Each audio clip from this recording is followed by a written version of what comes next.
তানভীর, কি করছো এইসব? এখন চুপ করে একটু আদর করতে দাও। এতদিন তো রাগ করে কাছে যেতে দাওনি। তাই বলে সব দিনের ব্যথা একসাথে তুলবে নাকি?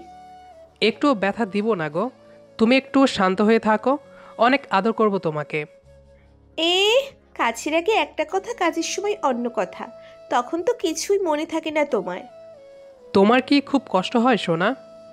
হুম, অনেক কষ্ট লাগে গো। আচ্ছা, আজকে কথা দিলাম একটু কষ্ট দিব না। আসো এখন, একটু আদর করতে দাও। পাখি আমার কাছে এসে একটু আদর করতে করতে বলল, তোমাকে না অনেক দিন হলো বলছি আমাকে একটা গলার হার বানিয়ে দিতে, এখনো দিচ্ছ না কেন? তুমি তো জানো আমার কাছে এখন টাকা নেই, কিছুদিন পর বানিয়ে দিব। দেবে দেবে করে এখনো দিচ্ছ না। আমার সকল বান্ধবীদের বিয়ে হয়েছে, তাদের স্বামীরা কত কি দিয়েছে। তুমি বিয়ের পর এখনো পর্যন্ত কিছুই দিলে না। এখন একটা হার চাইলাম তবুও না করছো। কখন না করলাম? কিছুদিন পর বানিয়ে দিব বললাম তো। লাগবে না, চাও। পাখি অভিমান করে আমার থেকে দূরে চলে গেল। আমি আবারও আদর করে কাছে নিলাম। মধ্যবিত্ত পরিবারে জন্মগ্রহণ করেছি। অনেক কষ্টে বাবা লেখাপড়া শিখিয়েছে। একটা কোম্পানিতে চাকরি হওয়ার পরে বাসা থেকে বারবার বিয়ের কথা বলছিল। অবশেষে মা বাবার পছন্দ মতো পাখিকে বিয়ে করলাম। পাখির ডাকনাম খাদিজা রহমান। কিন্তু সবসময় আমার থেকে উড়ে একটু দূরে থাকে বলে ভালোবেসে পাখি নামে ডাকি। এখন পর্যন্ত পাখির অনেক ইচ্ছে আমার কাছে প্রকাশ করেছে, আমি সঠিকভাবে কোনোটাই পূরণ করতে পারিনি। অবশেষে গলার একটা হার বায়না করলো। আচ্ছা, আমি খুব তাড়াতাড়ি তোমাকে একটা হার বানিয়ে দিব। এখন রাগ করো না প্লিজ। আচ্ছা, তাহলে সামনের মাসে বানাতে দিবে কিন্তু। আচ্ছা, এবার কাছে আসো, একটু আদর করি। আচ্ছা আসো, বাবুটা আমার। পাখিকে অনেক কষ্ট করে কাছে নিয়ে একটু আদর করছি। ঘরে একটু আলোতে পাখির শ্যামলা গায়ের রং কিছুটা অনুভব করা যাচ্ছে। আমার আলতো ছোঁয়ায় পাখি মুচড়ে উঠে আমাকে জড়িয়ে ধরে আদর করতে শুরু করলো। একটু পরে হঠাৎ আমার মোবাইল ফোনের আওয়াজ শুনতে পেলাম। ওই, কে জানি ফোন দিয়েছে। এখন ফোনে কথা বলার সময় নেই, আগে আমার বাবুটাকে একটু আদর করি। আরে ফোনটা বারবার বেজেই যাচ্ছে। আগে কথা বলো, তারপর আদর করবে। না, আগে আদর করব, তারপর কথা বলবো। আচ্ছা, আমি কথা বলছি।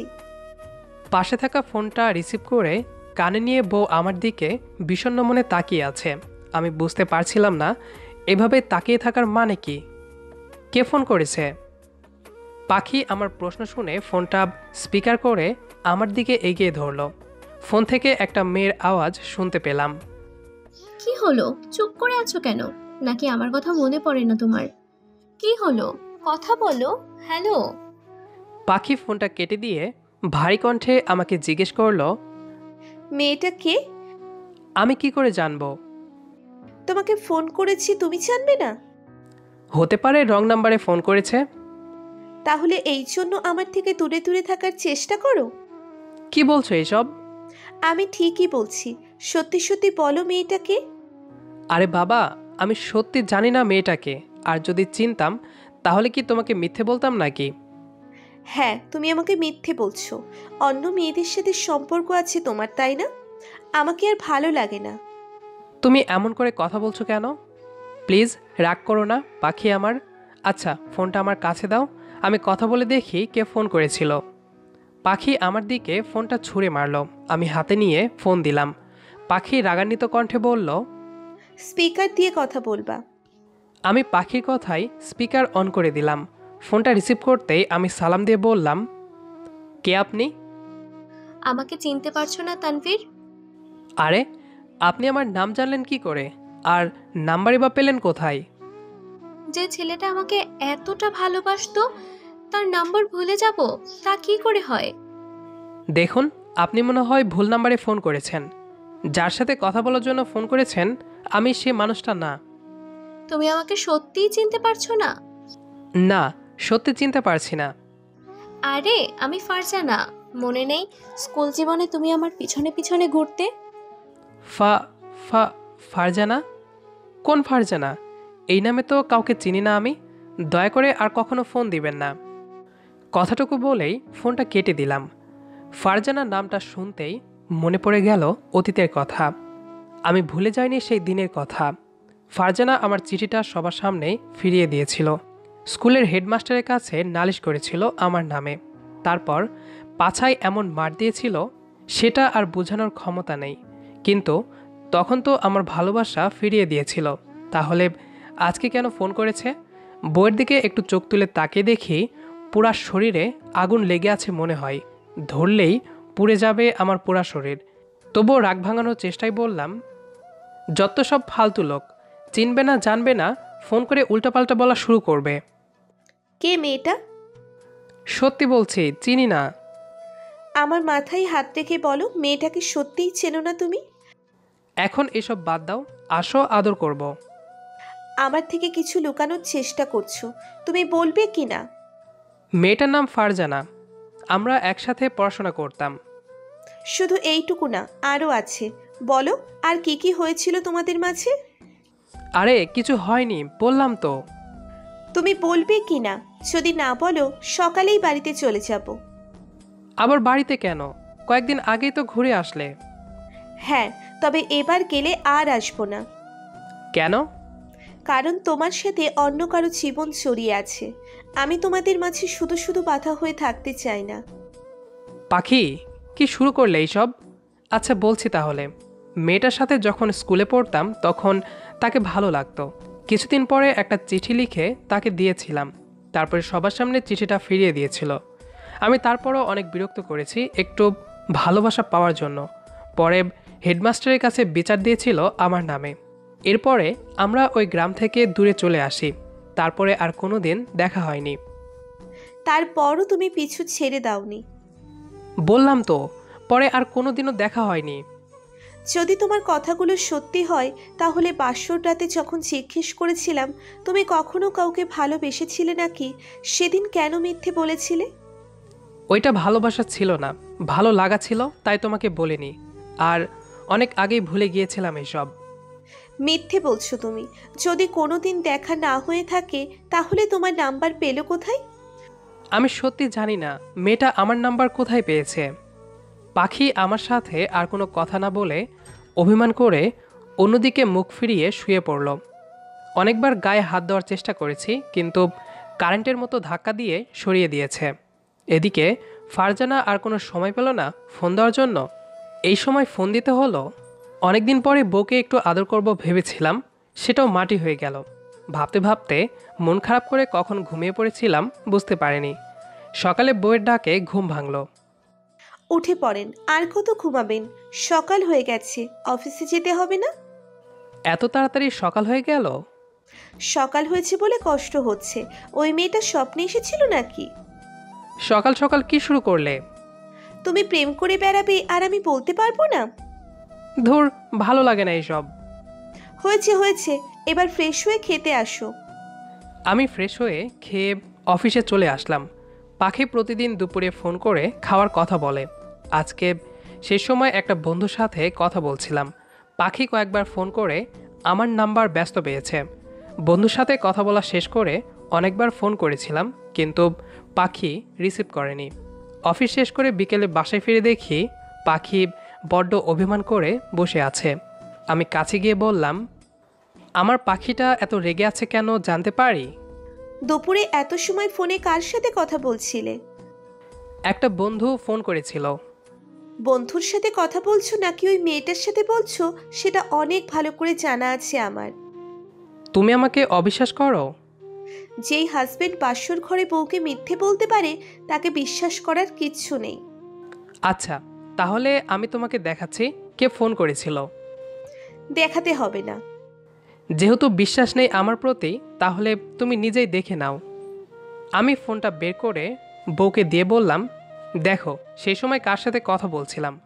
বউ ফোনটা পাশে রেখে দিয়ে বলল, দেখতে হবে না, তুমি ফ্রেশ হয়ে আসো, আমি খেতে দিচ্ছি।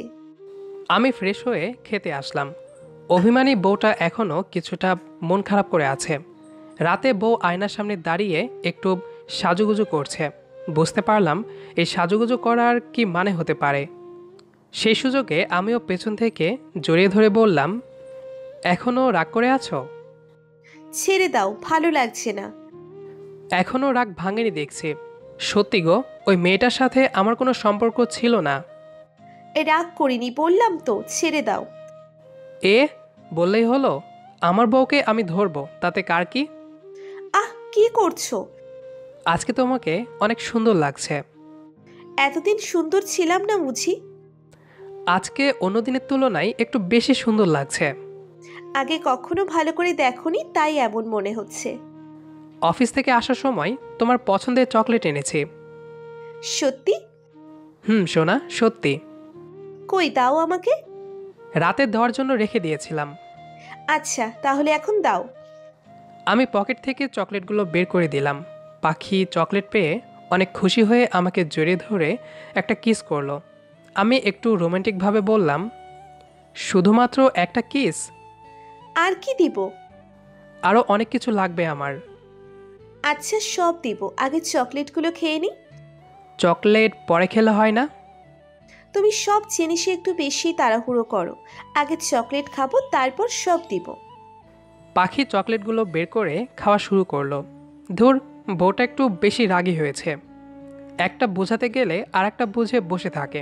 বিয়ের পরে বলেছিল ছোটবেলা থেকে তার চকলেট অনেক পছন্দ, তাই রাগ ভাঙানোর জন্য অফিস থেকে আসার সময় চকলেট নিয়ে এসেছি।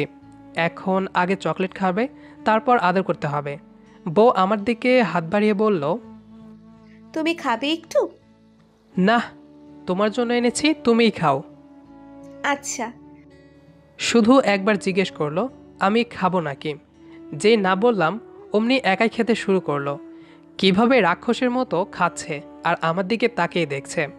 একটু পরে আমাকে বলল, ওই হয়ে গেছে আমার। আর একটু দিব? না, বেশি খেলে তাতে পোকা হয়। চকলেট রাক্ষসী একটা, সবগুলো শেষ করে এখন বলছে বেশি খেলে দাঁতে পোকা হবে। কিছু বললে? না, এদিকে আসো গো। পাখি আমার কাছে এসে জড়িয়ে ধরল। আমি বুকের মধ্যে নিয়ে আদর করছি। ফোনের শব্দে হঠাৎ আমার বুকটা কেঁপে উঠল। সেদিন এই মুহূর্তে ফারজানা ফোন করে আমার পুরো ফিলিংসটা জলে ডুবিয়ে দিয়েছিল। পাশে থেকে বউ বিরক্তিকর কণ্ঠে বলে উঠল, দেখো তো আজকে আবার কে ফোন করেছে। যেই হোক, একদম ধরবো না। দরকারি ফোন হতে পারে। রোজ রোজ এই সময় ফোন দিতে হয়। ফোনটা হাতে নিয়ে দেখি ফারজানা কল দিয়েছে। তাড়াতাড়ি কেটে দিয়ে পাখির দিকে তাকাতেই জানতে চাইলো, কে ফোন করেছে? কেউ না গো, চিনতে পারছি না নাম্বারটা।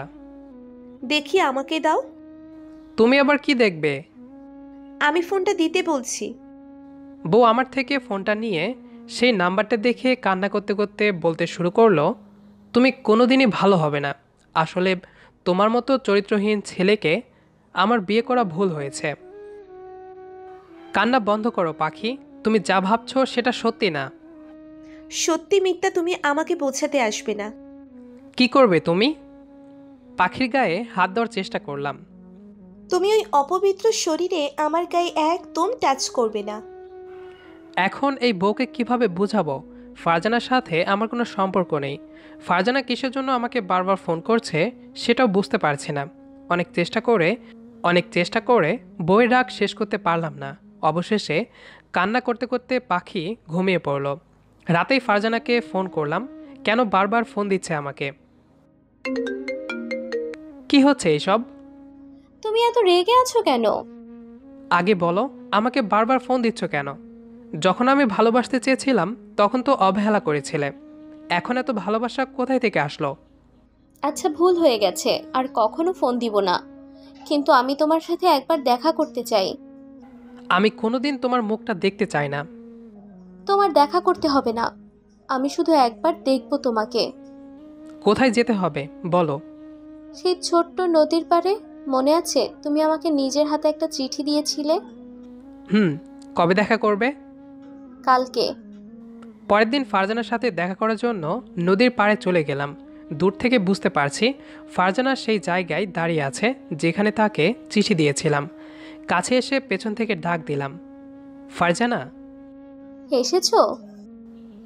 কিন্তু তুমি ওইদিকে ঘুরে আছো কেন? তুমি না বলছো আমার মুখটা দেখবে না? দেখো, আমি বিয়ে করেছি, এখন আর আগের দিনগুলোর কথা মনে করতে চাই না। সেই দিনগুলোতে আমি ভুল করেছিলাম, তাই ক্ষমা চাওয়ার জন্য তোমাকে এখানে ডেকেছি। তোমার প্রতি আমার কোনো অভিযোগ নেই। তোমার কি হয়েছে? এমন করে কেন কথা বলছো? ফারজানা কিছু না বলে অন্যদিকে তাকিয়ে আছে। একটু নিশ্চুপ কান্নার আওয়াজ শুনে কাছে গিয়ে হাত দিয়ে আমার দিকে ফিরে দেখি ফারজানা কান্না করছে। কান্না করছো কেন তুমি? কিছু হয়নি, তুমি এখন চলে যাও। বলো কি হয়েছে? ফারজানা কিছু পরে বলতে শুরু করলো। আমার ছোটবেলা থেকে একটা রোগ ছিল, যেটা আমার পরিবার ছাড়া কেউ জানতো না। ডাক্তার বলেছিল আমি যত বড় হতে থাকবো এই জীবাণু শরীরে ততই ছড়াতে থাকবে, যে কোনো সময় মৃত্যু হতে পারে আমার। যখন বুঝতে পারলাম তুমি আমাকে পছন্দ করো, তখন অনেকভাবে তোমাকে দূরে সরানোর চেষ্টা করেছি, তুমি বুঝতে চাওনি। অবশেষে স্যারের কাছে বিচার দিয়েছিলাম। তুমি আমাকে ক্ষমা করে দিও তানভীর। ডাক্তার বলেছে আমার হাতে বেশি দিন সময় নেই। ফারজানার কথা শুনে কিছু বলার শক্তি ছিল না। একটা মেয়ের কান্নায় আমিও অবুঝের মতো কান্না করলাম। রাতে না খেয়ে চুপ করে শুয়ে আছি। বউ আমার কাছে এসে বলল, কি হচ্ছে তোমার? এভাবে মন খারাপ করে আছো কেন? কিছু না, ভালো লাগছে না। বলো না কি হয়েছে। বললাম তো কিছু হয়নি। আমাকে একটু একা থাকতে দাও প্লিজ। প্লিজ সোনা, কি হয়েছে বলো। ফারজানার সাথে দেখা হয়েছিল আজকে। আমি জানি, তারপরে কি হয়েছিল যে মন খারাপ করে আছো? পুরো ঘটনা শুনে কিছুটা মন খারাপ করে বলল, ওপরওয়ালা যা করে ভালো জন্য করেন, তুমি মন খারাপ করো না প্লিজ। এরপরে বউ এসে আমাকে জড়িয়ে ধরলো। আমার মন কিছুটা ভালো হওয়ার পরে বউকে অনেকদিন পরে কাছে নিয়ে আদর করলাম। রাগী বউটা পুরোপুরি শান্ত হয়ে আমাকে ভালোবাসায় ডুবিয়ে দিল। কিছুদিন পরে খবর পেলাম ফারজানা মৃত্যুবরণ করেছে। আমি ও পাখি মিলে শেষ দেখাটা দেখে আসলাম। পুরো গল্পটা শোনার জন্য অসংখ্য ধন্যবাদ। এরপরে আরও ভালো গল্প দেওয়ার চেষ্টা করব, সাথেই থাকুন।